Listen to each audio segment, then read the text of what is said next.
Enkrat smo šli gledat v živalski vrt želve in so mi pol postale všeč. Imajo tak zanimiv oklep, pa ko se v njega skrijejo. Tej je ime Liska, tej pa Leo.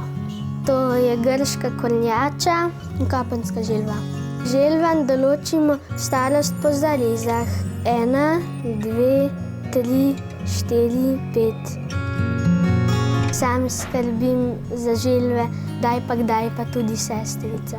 To pomeni, da jim vsako jutro zamenjaš vodo, jim daš še briketov, počistiš drekce in daš za jesti.